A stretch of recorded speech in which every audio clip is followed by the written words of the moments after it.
মানুষের কাজ করবেন, মানুষের সাথে কখনো অভদ্র আচরণ করবেন না।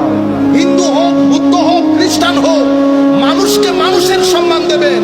কোন রিক্সাওয়ালা সুইপারের সাথে কখনো তুই তুকারি করবেন না। ভালো বংশের পোলাপাইন কখনো মানুষের সাথে বেয়াদবি করেন। এটা হলে কি হবে? আপনার জীবন এনার্জেটিক হবে। আপনার জীবনে দুই ধরনের এনার্জি দরকার। কয় ধরনের এনার্জি? দুই ধরনের। দুনিয়া যদি এখানে থাকেন, এখানে কিছু জিনিস তো আপনার দরকার হবে। টাকা দরকার হবে, খাওয়া দরকার হবে,